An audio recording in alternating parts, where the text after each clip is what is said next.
Assalamu alaikum, peoples. I am back, and I just had to comment on this debate. Utter nonsense. I'm sure most of you have seen the Godless Delusion debate by now. For those of you who haven't, please do, as it will give you more yaqeen than ever with just how lame atheism is. And I have to be honest, I was more than a little disappointed with the atheist opposing Hamza this time around, because he did little to challenge what Hamza actually said. I want to use this video to address his incredibly weak epistemology, some of the points he made which were not addressed properly in the time allowed, or stuff that he just simply got away with, as well as some funny bits. First, his epistemics, as they quite easily weaken any point he wants to make in the entire debate. In his opening statement, he said a lot of stuff about science which were non sequiturs when put against Islam, or things which were outright wrong. Two examples were him saying that the brain accounts for the human mind, and so therefore the concept of an afterlife makes no sense, and angels flying really fast through the sky without propulsion. Life and death. Christianity says a man died and 3 days later he rose from the dead. Science says the rate of decay within the human body after death is normally split into two distinct categories, autolysis and putrefaction, and so forth. So therefore, if you believe in the Quran, you cannot study forensics. You're banned from that as well. Afterlives. Science says the mind is a function of the brain. It is entirely dependent on physical support systems. When the body dies, the mind stops. The diagram shows a brain there and some vital signs of the body coming to a sudden stop. Christianity says that unless you are converted and become as little children, you'll by no means enter the kingdom of heaven. If your hand causes you to sin, cut it off. It is better for you to enter life being maimed rather than having two hands go to hell, that the fire shall never be quenched. And Hindu says the soul similarly passes into another body at death. A sober person is not bewildered by such a change. Well, I am bewildered by such a change, and I believe that I am sober. Islam says those who believe in Allah do righteous good deeds, and they are dwellers of paradise, and they will dwell therein forever. And it goes on to give many references to paradise. There for them are pure companions, meaning virgins, there forever they abide. A sensual paradise where believing men are rewarded by being wed to 72 virgins, huris, with full-grown, swelling or pear-shaped breasts. The point here is that all religions contain some sort of afterlife. And given real knowledge that you would learn at a university, that's total nonsense from start to finish. What does Christianity say about flight?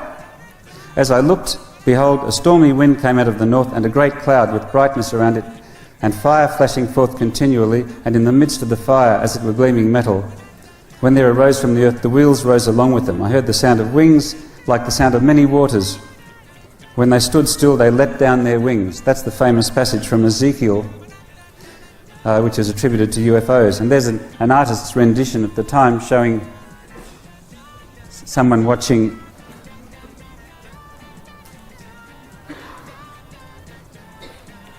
the wheels, which is presumably the space vehicle, and the many-headed monster, which is presumably the alien that got out of the space vehicle. Now that is utter nonsense. It's an ancient superstition. Perhaps saying it's nonsense is too much. It simply reflects the knowledge around it at the time that was made. Now we look at Islam. Gabriel did take his servant for a journey by night from the sacred mosque to the farthest mosque, the famous night journey from the Quran. A white animal which was smaller than a mule but bigger than a donkey was brought to me, called a burak. The Prophet said, the animal's step was so wide that it reached the farthest point within the reach of the animal's sight. In other words, it could step several kilometres, perhaps as far as the horizon. I was carried on it, and Gabriel set out with me, Gabriel the archangel. So Muhammad was carried across his dominions by this flying creature, which had a step several kilometres long or flew in the air. It's not quite clear. Utter nonsense in the light of present knowledge. This is completely incompatible with what you would learn at university. This is what I taught about, what science teaches. Aeroplanes are held up by aerodynamic lift derived from wings moving through the air, and rockets are propelled by expelling a jet of gas from their engines. Now this much is known in this century. It was not known thousands of years ago. which of course explains why the religions come up with different explanations. So that's a real explanation of how the world works. And what we see in all of the holy books is simply not true. It's ancient superstitions. And if you believe what it says in the holy books, you will be severely handicapped at university. His point about the mind is the easiest to dismantle. Your brain is the control system. It is not your mind. Your mind is your first-person experience and qualia. Science can neither prove nor disprove its existence because it can only observe or comment on third-person realities. The fact that you are thinking, or experiencing the act of thinking, or even experiencing anything for that matter, all of this has to do with the hard problem of consciousness. Science can't deal with this issue, nor provide an answer. And the reason isn't because science hasn't gotten advanced enough. It's rather because this issue, in its very principle, is beyond the scope of what science is. The only way to render this issue as irrelevant, or to say that afterlife is still nonsense, would be to reject that you exist, since the only observable proof that you exist is you. Otherwise, I could simply write you off as a philosophical zombie. Now, normally, I would point out how his scientism is trash, and there's no reason to assume what he's saying here. But in this case specifically, his point can't be held up, even from his own perspective. He assumes that the self dies when the brain dies. For no reason at all, of course. But why would he assume that when he can't identify the self? Think about it. If I burn a leaf, then all components of the leaf which can't survive the fire will die. I can prove that because I can observe those components. How can you observe someone's first-person conscious experience? You can't even objectively prove that it exists because it's subjective in its nature. Science can't observe subjectivity, so it can't claim that you die when your body dies. The only options for you is to identify the self as a physical thing which dies, which is fundamentally impossible, or to deny that you or anyone else exists as selves in order to deny an afterlife. Hell, you can't even deny that you exist without presupposing you as the one denying that. Funny how many things in reality we have to accept as true, even though we can't prove them. This is the biggest issue with your materialism. You can hardly prove anything you take for granted, since you demand that everything be proved directly. You have to ignore the fact that there's a fundamental property of the universe, that being the mind, which science can neither observe or explain the existence of. His point about angels was hilarious to me, though. Sure, one can simply say that this was going on in the supernatural realm or that it was a supernatural creature, but I want to go a bit further. There's a quote from Thor, of all films, which goes, "Magic is just science we don't understand." Atheists apply magic to anything that doesn't agree with the natural laws or violates them, as far as we know them. But this raises an interesting question. Do we even need to appeal to the supernatural to refute this? If God exists, it's logically possible, nay, necessary, for him to be able to bend the very laws he created, just as politicians do. So this complaint of his holds literally no weight whatsoever already. But even then, God can simply create laws and bodies which work differently for different creatures. You or I might not be able to fly like Superman, but Allah could create a creature who can. You or I may be able to fly only by jet propulsion and momentum and things like that, but Allah can create a creature who can use anti-gravity, either through technology or through their own bodies. Since science can't prove that such abilities are impossible no matter how advanced of a creature you are, you can't just scoff it off as utter nonsense. Moreover, we don't even have to appeal to Allah creating such laws. Why can't this be within science? Just like fire isn't the only way to burn stuff, as many of us probably thought way back in the ancient times.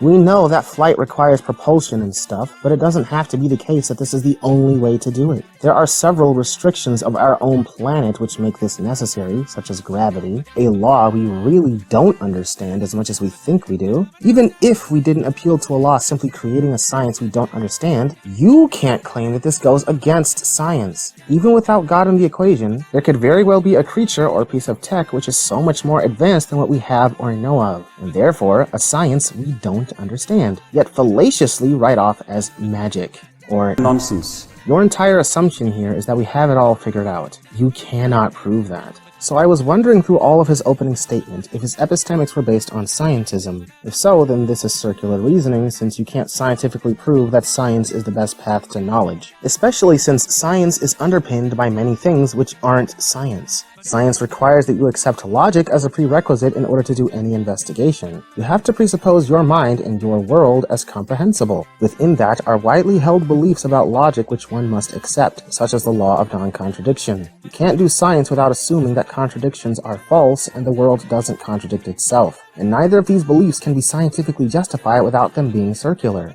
These laws are fundamental aspects of reality. Science can't be used to prove them. Rather, science must assume them to be true before doing anything. You have to assume something you can't prove with science before you do science. Not to mention that science is predicated on things like math, which, if I'm honest, is far more empirical and absolute than science. While science deals with third-person observations in hopes of making theories off of them, math deals with cold, hard numbers, and is far more reliable in many cases, and, of course, is needed by science. And even math is based on philosophical assumptions. There's no epistemics you can have which won't rely on some kind of logic or philosophy. This also bleeds into his eye-rolling moral arguments against Islam, but put a pin in that for now. We will get to them when we get to them. For now, I want to get to the bread and butter of his epistemics. In his rebuttal, as well as the back-and-forth questioning session with Brother Hamza, he made his beliefs about beliefs pretty clear. Hamza speaks a fair bit about deductive logic,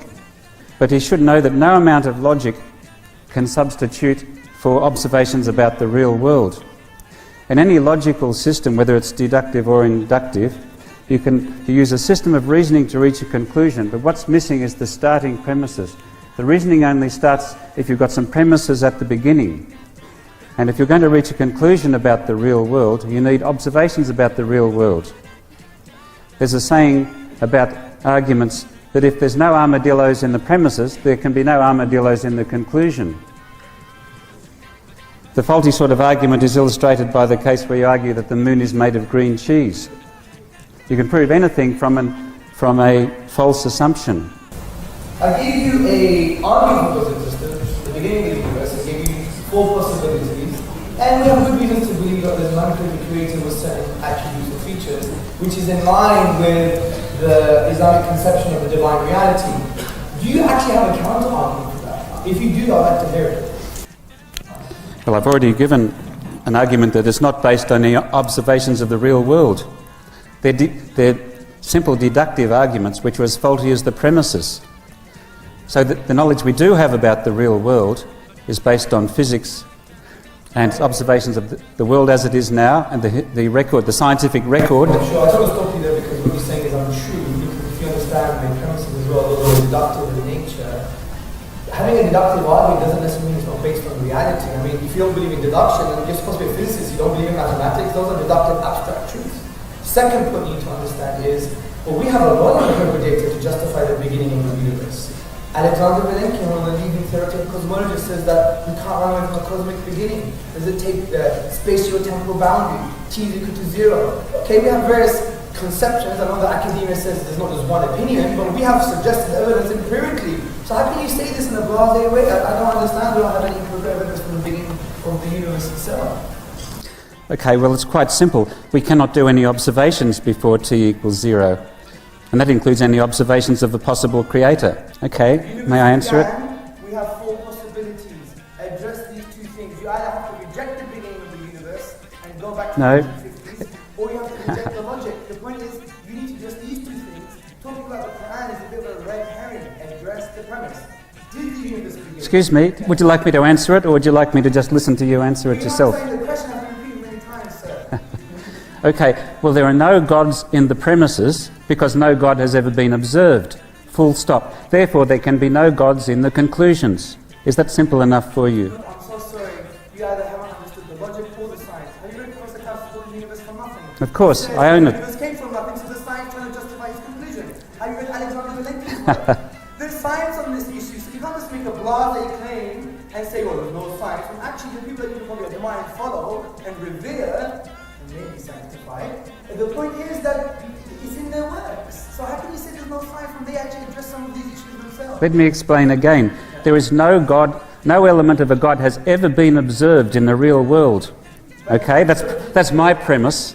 Therefore, there can be no God in the conclusions, despite any amount of clever reasoning and deductive logic that you might wish to put forth. If there's no God in the observations or the premises, there can be no God in the conclusions. Full stop. Therefore, your argument falls right down. First, the elephant in the room. Ian cannot claim that Hamza must provide observable data for his claim or his claim is invalid without himself appealing to a logical principle. Or, in other words, the argument that he requires an observation of a god is itself an argument, and so by his own logic, it's no more or less valid than every logical claim Hamza already made. It doesn't matter if you claim that he needs to directly observe a god. That logical claim can be put under scrutiny. It's not some law. Every logical claim can be accepted or rejected once put under scrutiny, including Ian's. You can't logically claim that Hamza can't make a logical claim. That's self-refuting. And even then, the claim that evidence must be used for every claim itself requires evidence. By that logic, is the beginning of the universe not an observation, as Hamza rightfully asked? Now, of course, an indirect observation is not what Ian wants. He wants direct observation. Can you see God? Can you smell God? Can you touch God? Let's take a look at each of the premises and see what kind of evidence would even be needed to prove them. Whatever begins to exist has a cause. You literally can't do science without assuming this. There must be a prior thing for a contingent thing to exist. Nothing comes from nothing because nothing is the absence of anything. Now, is Ian going to demand that we prove this with evidence? This is a fundamental aspect of reality. How can you prove that nothing can't produce anything when nothing can't be observed? The entire concept of nothing is that it is precisely non-existence. It is a philosophical concept because you can't observe non-existence. If you could, it would exist, and therefore you wouldn't be observing non-existence. So the argument is perfectly airtight. It leaves you with one of two options. Either the universe came from something, and then you can deduce what that something must be, or it came from nothing, and you must argue how that's possible. But there isn't a third option from nothing or something. Try doing science assuming that nothing can produce a planet, and test it out. See how far you get with that, and let me know. The universe began to exist. Yes, this is a brute fact. Doesn't matter if you believe that it began from another Big Bang, or a multiverse, or whatever explanation you want to add to it. The universe began to exist. This is a fact. The universe has a cause. Well, it logically follows that if the universe began to exist, then it did indeed have a cause. What kind of evidence would be needed to prove these points? You want a peer-reviewed paper that says cause and effect is a real thing, even though the paper itself will be proof of cause and effect? Why would you believe in the results of that paper if you didn't do the work yourself and therefore observe it? You can't scientifically prove the law of cause and effect, nor can you prove the law of non-contradiction. Just like the law of non-contradiction, you have to assume cause and effect in order to do science. You can't do science without assuming that certain causes will have certain effects, and that effects must be used to deduce certain causes. This is used especially in forensics when trying to find the cause of death for humans and other creatures, since no direct evidence of the killer can be accessed. Detectives look at indirect evidence, like the dead body, the crime scene, prior information about the victim and those the victim knew, and use it to work backwards to come up with the most likely explanation for the cause of death, the suspect, and the motive. Is Ian gonna now claim that we can't conclude a killer because we don't know the killer before we investigate who the killer is? Is criminal investigation now utter nonsense? The reason why these arguments for God are so powerful is because regardless of any scientific theories, observations, or assumptions, these arguments comment on the fundamental reality we rely upon to gain any knowledge at all. It doesn't matter what field you work in, what you go into, what worldview you have, every single one of them, without exception, rely on logical principles you take for granted. They are the greatest evidence you can give because no amount of science can refute them, since all fields of science have to agree and rely upon them anyway. Nothing you claim about the world you live in can get off the ground or be taken seriously without first accepting fundamental facts about reality. If our argument for God was, oh, we found the God particle or something, then that could be falsified using science. But no matter how hard you try, you can't falsify reality. That's why arguments for God start off with observations, like the fine-tuning of the universe, the fact that all things we observe are contingent, first-person consciousness, the very existence of logic, the fact that objects move, and use these undeniable facts to then argue for the best explanation or the only explanation for them. Just like how scientists observe the fact that the Earth is round, and then try to deduce the best explanation for it, since we can't prove how it happened with absolute certainty. Nothing in science can be proven with absolute certainty. Nothing can be proved with absolute certainty. The only way to know anything with absolute certainty is to be omniscient or to get that information from someone who is omniscient. And, of course, truthful. This is why arguments for God are so awesome, because you don't need direct observations, which, of course, in this case would refer to seeing God, being able to physically interact with God, or scientifically analyze God, all things which would make him a contingent being and therefore not God. Our observations rely on the very reality we believe God gave us, and they're quite honestly better anyway. All you need to do is observe the very reality you reside in, and God will be the ultimate conclusion for a rational mind. They're far better than demanding that we find some God particle or something. So are you saying to me that indirect observation, indirect kind of evidence is not suitable evidence to claim that... It is not evidence at all. Laws of science. Excuse me. This is the argument. Let me repeat for you if you haven't understood it. The universe began, it could either come from nothing, create itself, be ultimately created by something else created, or ultimately created by something that's uncreated. Okay? So the point is, we address... No. Let me finish. That doesn't address any of the theories of the origin of the universe. You're just making those up. There's no science in them whatsoever. No, Ian, all science has to agree with those propositions. Don't pull a professor's stick on us. It's either that we have came from nothing, or we created ourselves, or something else have created us. Why must it be only those three possibilities? What about the possibility that we were created by natural means, by organic materials? Nothing intentionally created us. The reason why you have to accept one of those options is because Hamza offered fundamental facts about reality. No matter what model you bring for how the universe came into being, none of them will escape one of those options. Want to appeal to a multiverse? Then the universe was created by something else contingent and created. Want to appeal to a cyclical universe? Then reality itself is eternal and our universe has constantly died and come back. Want to say that the universe just is, as the grandfather of atheism put it? That it's a brute fact? Then the universe is eternal. We can keep going if you want. Either it was created by something else created, it is eternal, it created itself, it was created from non-existence, or that it was created by something which was uncreated. It literally does not matter what model for the universe you bring forward. Take your pick, bring your proof. All of them will fall into one of these options unless you want to deny reality or present an alternative. Hamza has done the legwork to show you that no amount of science will get you out of one of these options.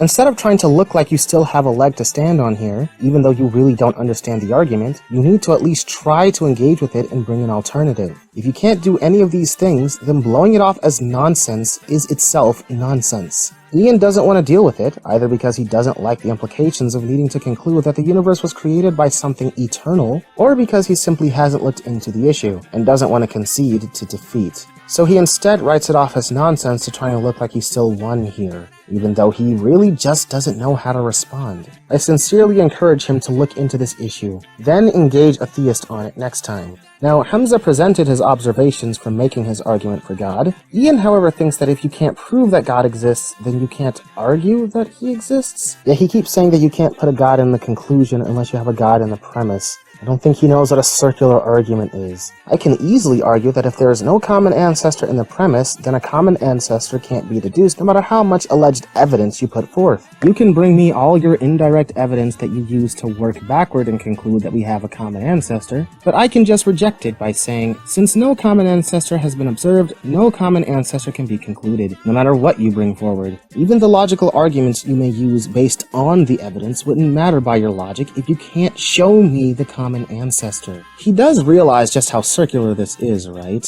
If I could point to the bearded sky daddy you think God is supposed to be, then I wouldn't be arguing for him at all. I would be pointing you toward him. And of course, if he studied any philosophy, then he'd know that if I could do that, then I would be pointing to a spatial, temporal, composite being. And any being which is that cannot be God. God cannot be like his creation, because if he's like his creation, then he's created. And a created God is not God. But in any case, you can't tell me that I need to prove him before arguing for him, because at best, that would render it unnecessary, and at worst, that would be a terribly circular argument. And Hamza already refuted him on this with the example of great-great-great-great-great-great-great-grandparents. Your logic. Let me see how your logic can be applied to reality.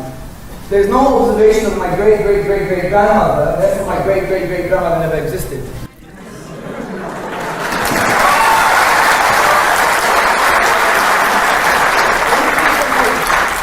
Would you like me to answer that, or would you like to answer it yourself? I shall. There are many observations of your great-great-great-great-grandfather, and many of them survive through the historical record. That is real evidence. Where?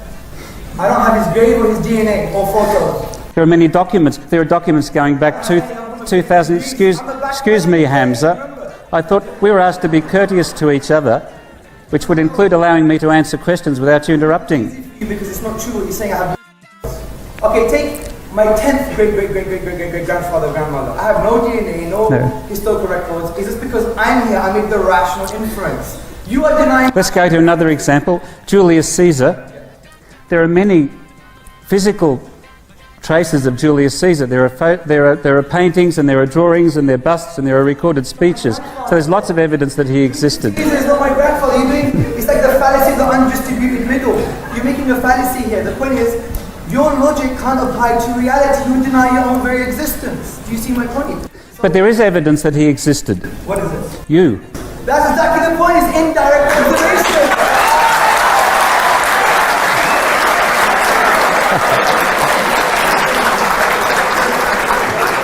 That's very good, Hamza.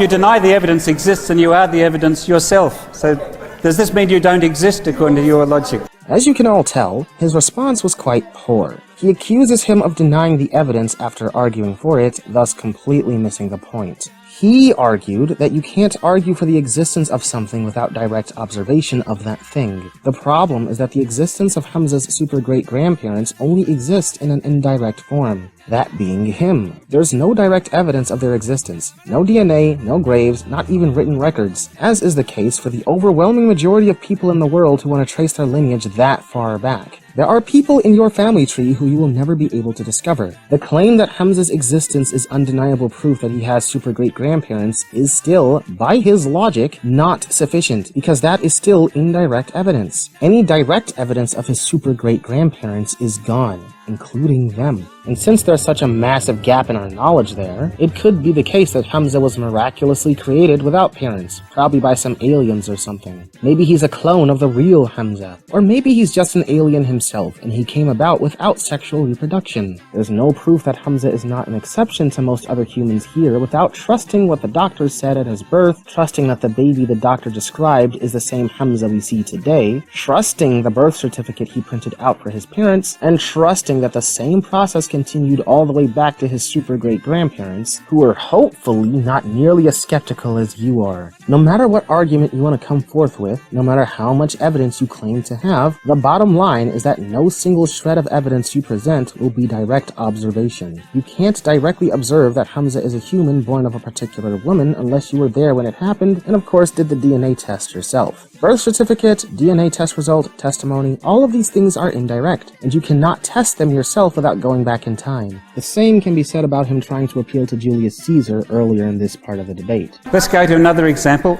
Julius Caesar.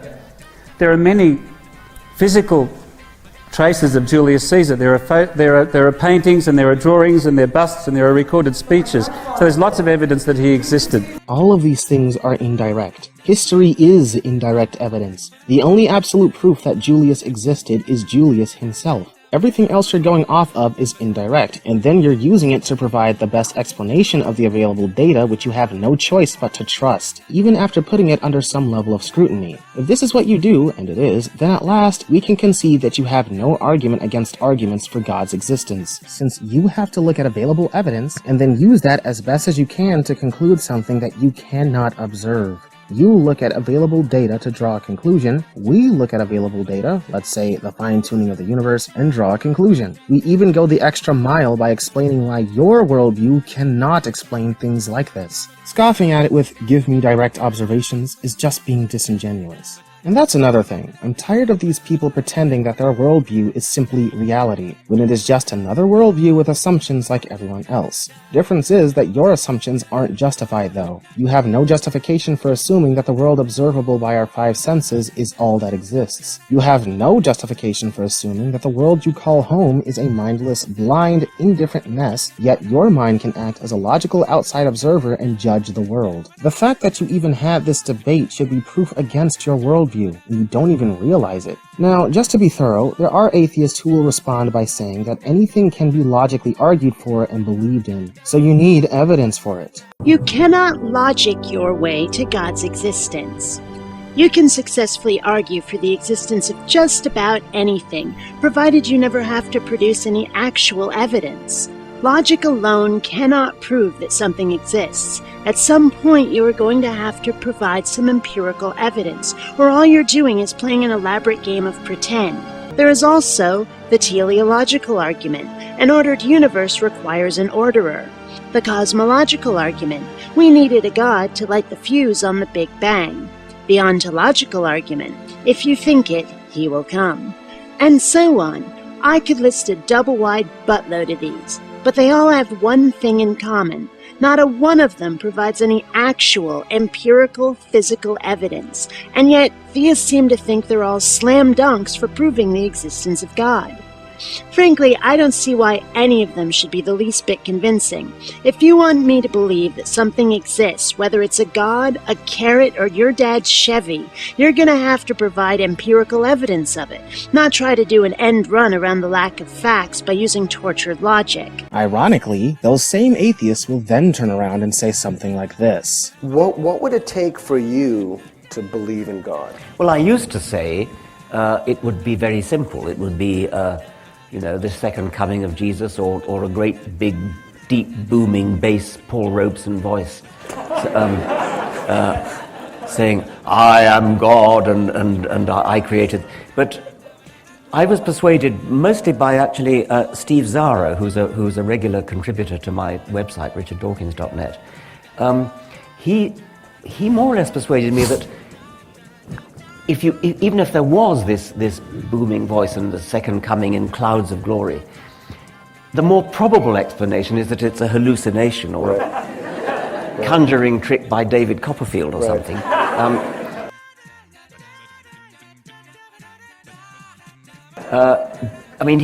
He made the point that a supernatural explanation for anything is incoherent, that it just doesn't sort of It doesn't add up to an explanation for anything.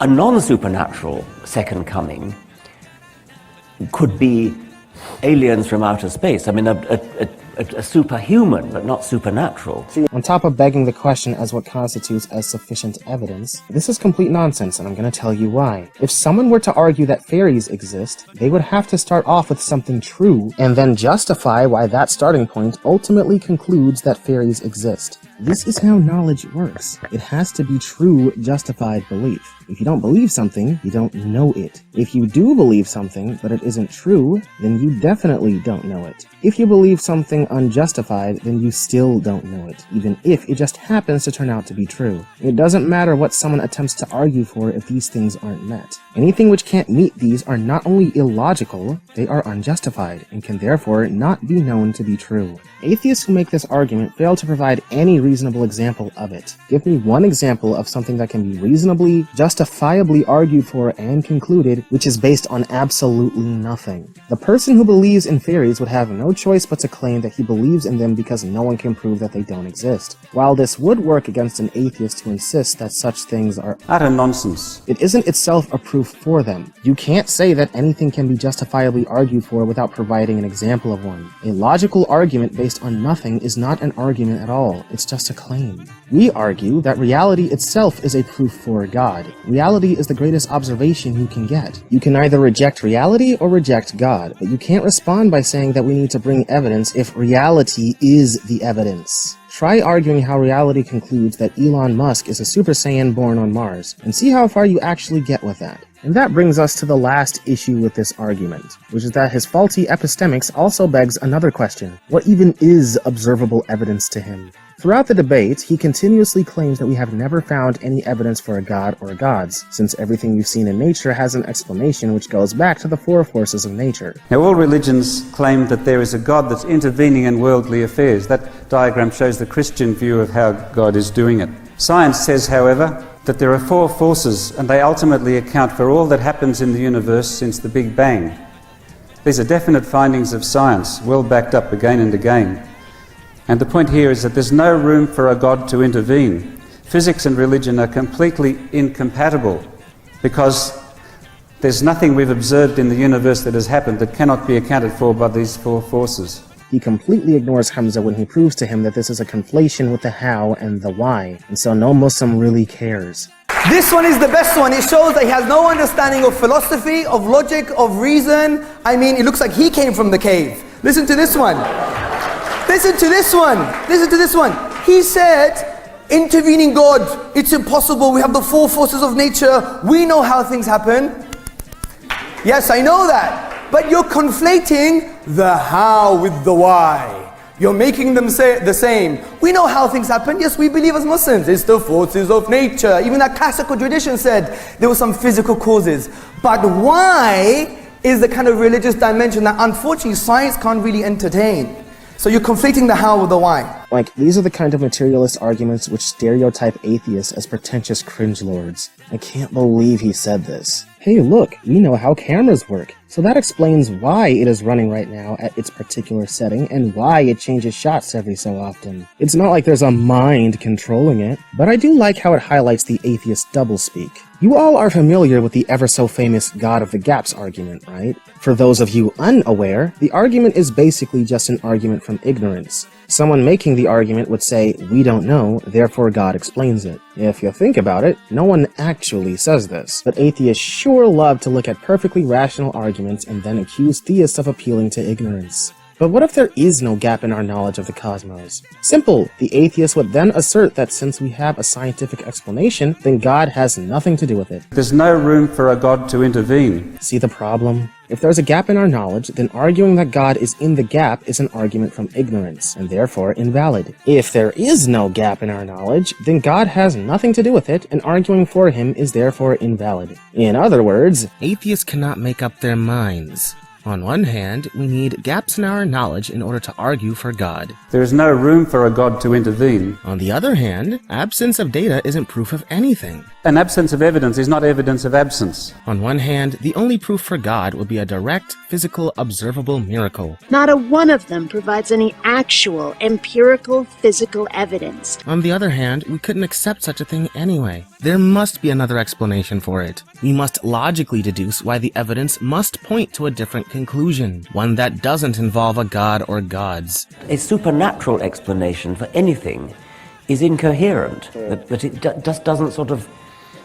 It doesn't add up to an explanation for anything. Meanwhile, you theists can't use evidence to conclude that it points to God. That's just invalid. You cannot logic your way to God's existence. Try as you may to catch that goalpost. There's no winning with the lot of them. The atheists are so inconsistent with what they want as evidence that they might as well argue that nothing you say can or ever will make a difference for them. And just refer back to what I said earlier about magic and the supernatural, and you got yourself a recipe for Ian's epistemics. You can't bring evidence for God. They will simply assume that anything you bring or don't bring is evidence against you. Anything you say will be reinterpreted because they are stuck in this materialist assumption about the world. And the best part is that they don't see their assumptions about reality to be based on any worldview. They think that it's just reality, and they couldn't be further from it. Well, with the bulk of the video now out of the way, let's move on to some other points of his. Rather than giving an argument against Hamza's argument for God, he spent most of his time making moral complaints about Islam.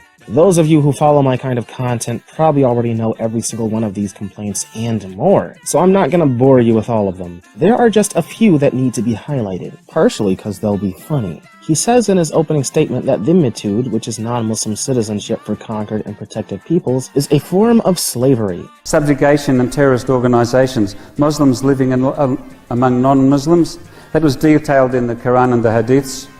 You've got three options: convert them to Islam, kill them, or conquer them and submit them to dhimmitude, which is a form of slavery. Now, dhimmitude involves subjugation, taking total control of them. It has elements of slavery.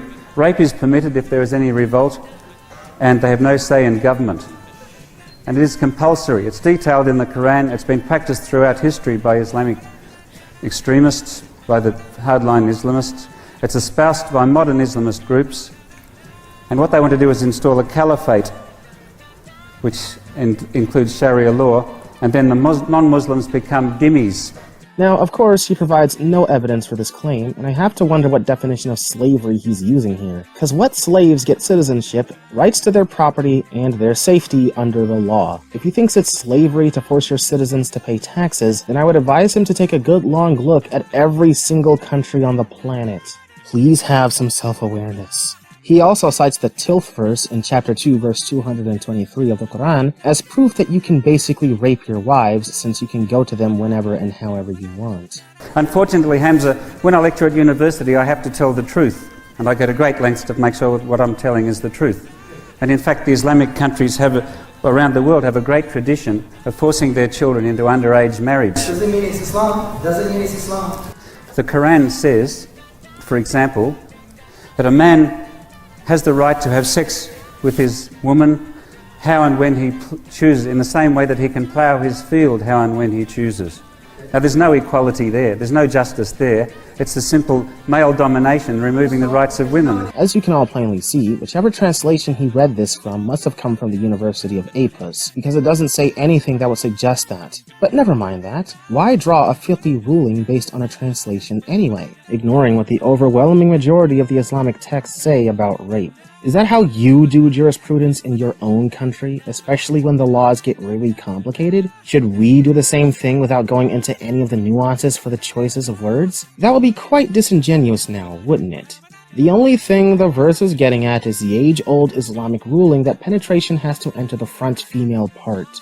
That's it. You can go in from any angle, but you can only penetrate the front part. If you bothered to at least Google that much, you wouldn't be butchering the text to conclude that it reduces women to mere property that you can treat as you wish. And besides, the other verses in the Quran prove that women are not property anyway, so his reading would be terrible regardless. Also through the debate was the baseless claim that all religions started because someone wanted power and control. Okay, here's how it works. First, you never question anything I tell you.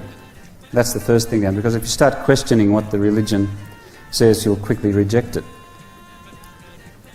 Now here's a chart on Christianity, which is supposed to be a monotheism, and yet they have a whole pantheon of gods. You can see they've got God, Jesus, the Holy Spirit, in the Trinity, or the Triumvirate, or the Oneness. We've got the Virgin Mary, we've got Satan, we've got saints such as Peter and Paul and the other apostles, we've got Augustine and Thomas Aquinas. All of these beings are claimed to be supernatural by Christianity, so they're gods of this sort. Then we've got angels such as Gabriel and St. Michael, and we've got fallen angels such as Satan or Lucifer or Beelzebub. So this is the total confusion which religions would foist upon us. Now, the origins of Islam, I'd like to acknowledge Steve Martin for providing this material. I've said before that all religions were started by individuals or groups of individuals. The historical record is very clear. Why would they do that? What would Muhammad have to gain from it? A united people, unquestioned authority and power, laws and rules empowered and accredited his laws or rules to God, thus making them unquestionable. An invisible police force, very effective. Discipline and control over his people. Avert the blame for military loss, and enrich his family and the Levite tribe. So certainly Muhammad had everything to gain through creating Islam, which he did. It greatly enabled him to conquer many lands. This, even if true, wouldn't at all address the question put forth. None of those religions, even if 100% false, started in a vacuum. People didn't suddenly start inventing beliefs in God or gods just a few thousand years ago. This started way back before we even have historical data on humanity. Atheists can't give a reasonable explanation for the creation of religion in the first place. Were humans just a bunch of dumb grunts who thought nothing of the world, and then one guy decided that the sun was a god for some reason, and then told everyone about it, then forced them to obey his command from the sun god or be burnt to a crisp, and they all just believed in it without question? Because that's not stupid at all, is it? No matter how much you want to control people with fear, if your god is fake, you can't control anyone unless you have enough people in on it with you, or believe in it themselves. Neither of those things can happen unless you have something to scare them into believing it. What would make sense is if religion was always a thing ever since God gave the message to our father Adam, but then generations of different people kept corrupting it as each new prophet came and went. And so they devolved from monotheism to polytheism, because there's no reason to believe that gods were invented but started off as many.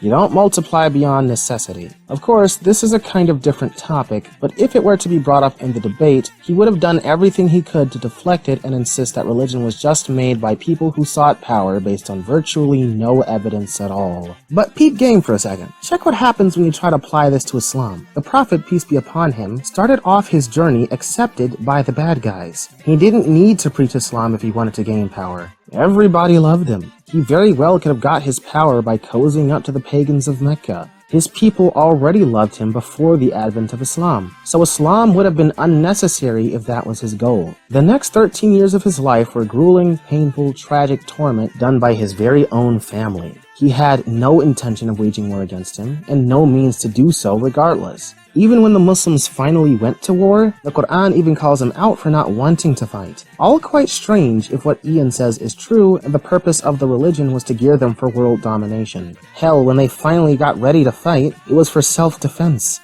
not conquest. The Prophet never lived a luxurious life, despite always being able to and even being insisted to do so by his own companions. He didn't even allow for his own family to be able to accept charity, and his ruling is still in place to this day. During the Meccan period, when him and his followers were weak and in need of some kind of refuge, the elders asked him to stop preaching Islam by offering him money, women, and even power. He rejected all of it, believing that his message was truly from God, and he wouldn't surrender it for worldly gain. This is a man who would melt the hearts of anyone who read about his life and legacy with sincerity, and Ian just superimposes his prior ideas about religion onto him without looking into any specifics about his life. So, in the Q&A, he's asked to provide evidence for his claim that the Prophet made Islam for worldly gain. What ensues can only be described as comedy gold. Ian, what is your direct evidence that the Prophet Muhammad and his men gained power from Islam?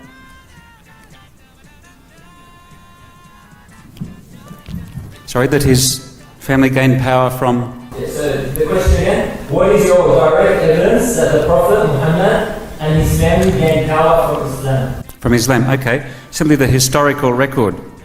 That differs slightly from the scientific record. Science is based mainly on observations and measurements, whereas the historical record consists of all the data we have handed down by earlier generations of humans. And the historical record can be tested and examined using scientific means. But the history of mankind has been well documented through archaeology and paleontology and geography and many different scientific ways, dating of many types. So we have a very accurate record of what happened in most parts of the world, especially where records were kept, such as the Middle East. So that's how we have an accurate record of the life and times of the Prophet Muhammad. So just as I have it in front of me, the question was, what is the evidence? So not how to get it, what is the evidence of how the Prophet Muhammad and his family gained power from Islam? Well, I mentioned the classes of evidence. All you need to do is go to that evidence. You can go to a library or a museum and you can look up all the items of evidence there. There are many different items of different types, as I already mentioned, including documents and archaeological digs, everything. Come on, man, a source. Number 1 Sahih al-Bukhari, number 1 Sahih Muslim, number 1 3 Sunan Abi Dawood, number 4 Jami al-Tirmidhi, number 4 An-Nasa'i, and then number 6 Sunan Ibn Majah. Those are the authentic books, you idiot. Lastly, the thing that brings this all together. I saved the bestest for lastest. His epistemics are bad, and as he says, based on direct observation. What does that say about his moral complaints? After all, what science or universal facts of reality explain what rights we have as humans? Who decides that women have the right to dress as they please, or that they need to be treated as equals to men? In the Q&A, a brilliant brother asks him this very thing. Let's go and watch. My question is, you made two claims. One that you only take observable evidence. It has to at least be some observable reality, on the basis of which you have came out of the world. And you hold to the truth of human rights. So I want to ask you to present the observable evidence that people have human rights. Okay, thank you. That's an excellent question. Okay, my view is that facts about the real world rely on observable evidence, and questions of human rights are a matter of choice.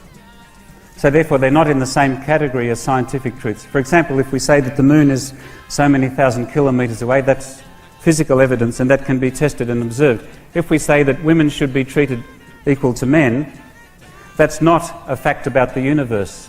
That is an opinion, and I'm the first to admit that. So they're opinions. So if they are opinions, they can be rejected because they aren't objective. I do not agree with your opinions on human rights, so why should I take your moral arguments seriously? In my opinion, women should not be allowed to dress however they want. Case closed. Guys, he spent the entire debate dodging the question of God's existence, and instead deflecting to moral arguments, and now he just invalidated them all. This is freaking poetry. No moral tantrum you can throw at Islam or any other religion matters anymore. But I'm gonna be fair, let's let him finish. Having said that, I'll say that the secular party and the other atheist groups that I've mentioned from time to time have chosen to adopt universal human rights based on principles. The first, if you like, a core principle, it could be the sentience of intelligent beings. For example, human beings, to take the simplest example, that all humans have equal rights and we should respect the wishes and the welfare of all humans. And that is a principle which can't be proven by observation. It's a principle which we freely admit that we've adopted voluntarily. And from that you can use scientific evidence to flow on to see how we should treat people. And one of the ways we should treat people is to make sure that men and women are treated equally.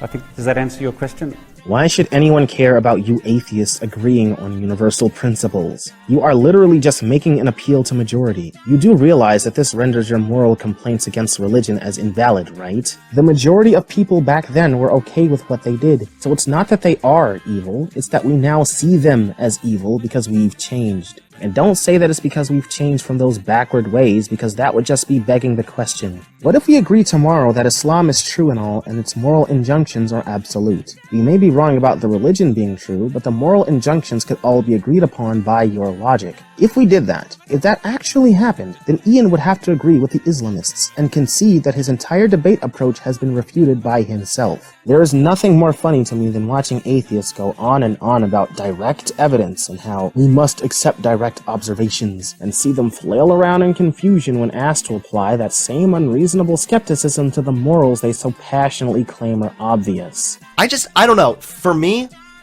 I consider myself a very, critical thinker. As I said, guys, this debate would give you yaqeen against them. Atheism is the greatest proof against itself. Assalamu alaikum. Oh, wait. Then I also spoke about the fact that the Quran is a mystery miracle. It's an event that lies outside the productive capacity of nature. There is no physical causal link. There's no physical causal link between the literary form of the Arabic and the Arabic language itself. There's no naturalistic explanations. It's a signpost to the supernatural. And I also spoke about that we have no naturalistic explanation for the numerical consonants, coherence in the Quranic discourse, especially since we go to a 23-year period for specific times and places. To say that it was from a man is to say that he actually knew the future. So I want you to address those issues. So the response, and then that's it. Sure. That's it. Okay, well, you're confusing an absence of evidence with evidence of absence. You're saying that you've never seen any evidence that accounts for the expressions of the Quran as we read them today. Therefore, there is an absence of the Quran. That doesn't follow at all. All it means is that your knowledge is incomplete, which is natural because you weren't there at the time. So again, your argument doesn't stand up at all. And an absence of evidence is not evidence of absence. Well, that wasn't his argument, but never mind. Let's use this. Absence of evidence for how an angel can fly around the sky is not evidence that they can't do it. Congrats for contradicting yourself. Again. Utter nonsense.